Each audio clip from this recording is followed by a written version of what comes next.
फरीदकोट में एक स्कूली छात्र की स्कूल के गेट पर कुछ लोगों की तरफ से बुरी तरह मारपीट करने का मामला सामने आया है। मारपीट में बुरी तरह जख्मी हुए छात्र के इलाज के लिए फरीदकोट के श्री गुरु गोविंद सिंह मेडिकल अस्पताल में भर्ती करवाया गया है। फरीदकोट के बलवीर सीनियर सेकेंडरी स्कूल के मुख्य गेट के एक 12वीं जमात के छात्र की कुछ और अन्य लोगों द्वारा मारपीट करने का मामला सामने आया। मारपीट का शिकार हुए छात्र विक्रम को फरीदकोट के गुरु गोविंद सिंह मेडिकल अस्पताल में इलाज के लिए भर्ती करवाया गया, जहां उसका इलाज चल रहा है। इस मौके पर विक्रम के साथ बात की गई तो उन्होंने बताया कि वह प्रातःकाल स्कूल जा रहा था कि स्कूल के मुख्य गेट पर लोगों ने उससे मारपीट की, जिनमें से वह एक को पहचानता है। उसकी बुरी तरह मारपीट की और वजह कोई भी रंजिश होने से इनकार किया। इस सभी मामले पर जब थाना सिटी फरीदकोट के मुख्य अफसर राजेश कुमार के साथ बात की गई तो उन्होंने बताया कि बलवीर सीनियर सेकेंडरी स्कूल के प्रिंसिपल की तरफ से एक लिखित शिकायत मिली है। स्कूल के ही कुछ छात्रों की तरफ से 12वीं जमात के लड़के की मारपीट की गई है। उन्होंने बताया कि पुलिस की तरफ से मामले की बारीकी से जांच की जा रही है और कानून मुताबिक बनती कार्रवाई की जाएगी। मेरा नाम विक्रम है। पता नहीं वो मेरे नजायज आन के मारन लग गए। मैं स्कूल ते वड़न लगा सी, गेट तो 7-8 जने खड़े सीगे, आन के मेरे लग गए एकदम। पछाण हैगी लाडी एकदम मुंडे का नाम ते 3-4 जने होर सीगे, उन्हां दा नहीं मेरे पता, बाहरले मुंडे सीगे। सानू सरकारी बलवीर सीनियर सेकेंडरी स्कूल है, उन्होंने प्रिंसीपल वाला एक पत्र आया सीगा कि उन्होंने +2 का एक विद्यार्थी है विक्रम, जिसे कुछ अणपछाते व्यक्तियों ने सट्टा मारी कार्रवाई तो वेरीफाई किया गया तो गल सामने है कि जो सट्टा मारने वाले विद्यार्थी सन वो इसे स्कूल के +1 के विद्यार्थी हैं, जिन्होंने उसको आइडेंटिफाई कर लिया है और असीं जल्दी ही इन्हें राउंड अप करके अगली कार्रवाई शुरू करेंगे। गुरप्रीत के साथ शरणजीत, ACM न्यूज़ फरीदकोट। पानीपत के जिला जेल में लूटपाट के आरोप में बंद आरोपी पुलिस को चकमा देकर हुए फरार। जेल में बंद साथी कैदी की मदद से हुए फरार। पिछले माह में लूटपाट की वारदात के आरोप में थे। जिला जेल में बंद आरोपियों की पहचान इंद्रवीर कावड़ी रोड कालू पीर व दीपक निवासी आसन खुर्द के रूप में हुई है। जिला जेल पानीपत में आज दोपहर 2 बचार ईंधन कैदी दीवार फांदकर फरार हो गए। उन दोनों कैदियों को भगाने में जेल में ही बंद कैदी ने मदद की थी। बताया जा रहा है कि दोनों कैदी दूध की क्रेटें नीचे लगाकर दीवार फांदकर भागने में सफल हुए। जेल अधीक्षक ने बताया कि जेल में ही बंद कैदी दिनेश ने दोनों कैदियों को भगाने में मदद की है। घटना की सूचना मिलते ही जेल प्रशासन में हड़कंप मच गया। बारी बारी सभी बैरकों की तलाशी ली गई, लेकिन कैदियों का कहीं पता नहीं चल पाया। ड्यूटी पर लापरवाही करने वाले पुलिस कर्मचारियों के खिलाफ कार्रवाई की जा रही है। पुलिस ने तुरंत ही इलाके की सीमाएं सील कर कैदियों की तलाश शुरू कर दिया, लेकिन अभी तक कोई सुराग पुलिस को हाथ नहीं लगा है। दिन के समय पर एक नया जो है बंदी उसको पुलिस लेकर आई थी, तो उसी समय जिनकी कोर्ट मौका निगरान थे, जिनकी ड्यूटी थी, तो एक बार वो जब गेट पर आए तो उसी मौके का फ़ायदा उठाकर दो जो हमारे अंदर यहाँ हवालाती बंदी थे, इंद्रवीर उर्फ हैदर अली और दूसरे जो थे वो दीपक थे, दीपक उर्फ प्रदीप पुत्र रामचंद्र, ये दोनों यहाँ से करीब 1:30 बजे के करीब फरार हो गए। Sumit Bhardwaj, ACM news Panipat.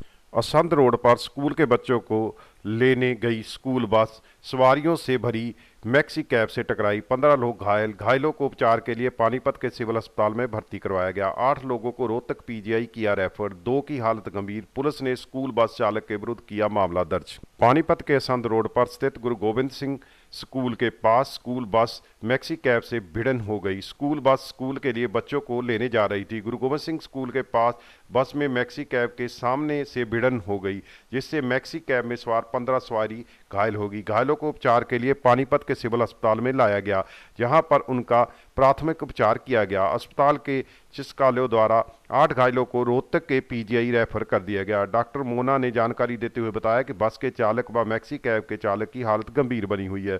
Police द्वारा बस चालक के विरुद्ध मामला दर्ज कर जांच शुरू कर दी है। सुबह 7:45 बजे एक्सीडेंट हुआ है GGS स्कूल के पास। उसमें टोटल 15 पेशेंट्स हमारे पास आए थे, जिसमें से 2 पेशेंट्स को हमने रोहतक और 4 को खानपुर रेफर किया है। बाकी पेशेंट्स का OPD बेसिस पे और एडमिट होकर इलाज हो रहा है। 7:30 बजे करीब फ़ोन आया था मेरे पास, अभी एक्सीडेंट हो गया, ये मैक्सी कैब बोलते हैं और स्कूल बस का। करीब 5 मिनट में ही मेरी राइडर चली गई थी, 10 मिनट में मैं खुद पहुंच गया था। जाके देखा तो आदमी फंस रहे थे मैक्सी कैब में, उनको निकलवाया। करीब 15 के करीब इंजर्ड हुए हैं उसमें। 2 को ज़्यादा चोट है जो PGI रोहतक करें रेफर, 4 को खानपुर PGI किया है। इस ड्राइवर की गलती है। जो स्कूल बस डेरा बाबा जोत सचियार के नाम से थी स्कूल बस, उस ड्राइवर के खिलाफ पर्चा देंगे। Amit Bhardwaj, ACM news, Panipat. देश के मूल निवासियों पर कथित ऊंची जातियों द्वारा किए जा रहे अत्याचारों पर रोक लगाने के लिए राष्ट्रीय मूल निवासी संघ द्वारा पानीपत के लघु सचिवालय के बाहर जोरदार प्रदर्शन कर पूर्व थल सेना उपाध्यक्ष सांसद BK सिंह का पुतला फूका। राष्ट्रीय मूल निवासी संघ द्वारा SC, ST, OBC माइनॉरिटी पर ऊंची जातियों द्वारा बढ़ रहे अत्याचारों पर रोक लगाने के लिए पानीपत लघु सचिवालय के बाहर जोरदार रोष प्रदर्शन किया गया। प्रदर्शनकारी पानीपत के विभिन्न जगह से होते हुए लघु सचिवालय के बाहर इकट्ठा हुए और सरकार के विरुद्ध जमकर नारेबाजी की। इसके साथ ही पूर्व थल सेना के अध्यक्ष BJP सांसद BK सिंह का पुतला फूका। राष्ट्रीय मूल निवासी संघ के सदस्य अश्विनी कुमार ने कहा कि देश में सांप्रदायिकता बढ़ रही है, लोगों को जिंदा जलाया जा रहा है, जातिगत हमले हो रहे हैं, जहां तक के उच्च पदों पर आसीन होने के बावजूद भी लोग कुछ भी परवाह किए बिना कुछ भी बोल देते हैं। ऐसे लोगों के विरुद्ध उचित कार्रवाई की मांग की। राष्ट्रीय मूल निवासी संघ के सदस्यों द्वारा BK सिंह का पुतला फूका और अभियुक्त को माध्यम से राष्ट्रपति के नाम पे ज्ञापन सौंपा। आज देश में सांप्रदायिकता इस प्रकार बढ़ती जा रही है, जो सरकार का, भारत सरकार का हिंदुत्व रवैया है वो बिल्कुल सराहनीय नहीं है, बिल्कुल निंदनीय है। वो जातिगत हमले हो रहे हैं। आज मूल निवासी का जीना दुर्भर हो गया है। जगह जगह पिछले कुछ समय में जगह जगह हमले हो रहे हैं। आज हमने BK सिंह के खिलाफ राष्ट्रपति को ज्ञापन सौंपा है। राष्ट्रपति के नाम DC साहब को ज्ञापन सौंपा है।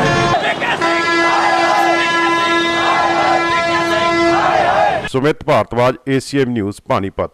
मार्केट कमेटी सडोरा द्वारा अनाज मंडी में बनाई जा रही दुकानों को लेकर आज किसानों ने काम रुकवाकर प्रशासन के खिलाफ जमकर नारेबाजी की। किसानों का आरोप था कि मार्केट कमेटी द्वारा जिस जगह पर दुकानें निर्माण किया जा रहा है वह अनाज मंडी के फड़ के लिए छोड़ी गई थी, लेकिन अब मार्केट कमेटी अधिकारी अपनी मनमानी कर इस जगह पर दुकानों का निर्माण कर रहे हैं, जिससे सीजन के समय किसानों को फसल बेचने में दिक्कतों का सामना करना पड़ सकता है। सटोरा अनाज मंडी में आज किसान उस वक्त भड़क गए जब मार्केट कमेटी द्वारा अनाज मंडी में फड़ निर्माण के लिए निर्धारित की गई जगह पर आढ़तियों के लिए दुकानों का निर्माण कार्य शुरू कर दिया, जिसके बाद किसान इस बारे मार्केट कमेटी के अधिकारियों से मिलने के लिए पहुंचे तो किसानों और अधिकारियों में तू मैं हो गई। मामला इतना बढ़ गया कि किसान मार्केट कमेटी कार्यालय परिसर में ही दरी बिछाकर धरने पर बैठ गए और प्रशासन के खिलाफ नारेबाजी की। किसान यूनियन के ब्लॉक प्रधान सतपाल का आरोप है कि मार्केट कमेटी के कर्मचारियों द्वारा मिली भगत करके सडोरा मार्केट कमेटी के दफ्तर के साथ ही पुरानी तहसील की जगह में दुकानें बनाने का कार्य किया जा रहा है और अब जबकि मार्केट कमेटी के उच्च अधिकारियों की इस जगह पर अनाज मंडी का फड़ बनाने की बात कही थी। किसानों ने चेतावनी देते हुए कहा कि किसान तब तक धरने से नहीं उठेंगे जब तक जहां से दुकानों की बोली रद्द नहीं की जाती। वहीं मामले की सूचना मिलते SDM गिरीश कुमार मौके पर पहुंचे व दोनों पक्षों को समझाकर एक सप्ताह के लिए कार्रवाई रोक दी। उन्होंने कहा कि इस बारे मार्केट कमेटी के उच्च अधिकारियों से बात कर आगे की कार्रवाई की जाएगी। फड़ बढ़ने से किसान की सुविधा होगी। किसान बड़े परेशान है जी, जीरी गिरने के लिए मंडी में जगह नहीं है और जब तक ये मतलब यहाँ इसको बोली से हम रोकेंगे और नहीं रुकेंगे तो हम यहीं पे बैठेंगे, चाहे एक दिन हो चाहे 2 दिन हो, यहाँ से उठेंगे नहीं। यहाँ पर प्लाट प्लानिंग की है सरकार के द्वारा, इसमें 14 प्लाट रखे गए हैं बोली पर। आज उनकी बोली की जा रही थी। क्या कह रहे हैं? किसान यूनियन आ रही है किसान यूनियन का सर ये उनका ये है कि मंडी की स्पेस कम होने के कारण वो प्लेटफार्म की मांग कर रहे हैं। और यहाँ फड़ बनवाने के किसानों को आश्वासन दिया था पहले सीओ साहब ने, एक दिन कई महीने पहले सीओ साहब आए थे तो उन्होंने किसानों को ये आश्वासन दिया जब यहाँ फड़ बनाएंगे। अब सरकार ने क्या करा, मिली भगत दिन कर्मचारियों कर यहाँ दुकानें काटनी शुरू कर दी। तो यही है कि अपना ये वाला हमारा काफ़ी ये जो कॉर्नर वाला मार्केट कमेटी का जो एरिया है यूज़लेस है, तो उसको बेटर वे से यूटिलाइज़ करने के लिए हमने लिखा था सरकार को। तो प्रपोज़ल ये बनाया था हमने कि इधर अपना बूथ की शेप में हम 4-5 बूथ इस तरीके से, कितने बूथ थे? 14 बूथ इस तरीके से काट के अपना सेल करेंगे। लेकिन किसानों की ये मांग है कि भी इसको ना इस तरीके से करके, क्योंकि उनके पास ऑलरेडी यहाँ मंडी में स्पेस कम है और दिक्कत आड़तियों किसानों को काफ़ी हो रही थी। तो अब दोनों पक्षों को मैंने सुना है, तो कुल मिला के फ़िलहाल आज बोली होनी थी इन बूथ्स के लिए जो अभी फ़िलहाल तो पोस्टपोन कर दी गई और बाकी मेरी सीए साहब से बात हुई है, उसके ऊपर 3-4 दिन या 5 दिन के अंदर एक मीटिंग बुला के उसमें जो बेटर वे होगा डिसाइड किया जाएगा, जिसमें कुलदीप सैनी, ACM न्यूज़, यमुनानगर।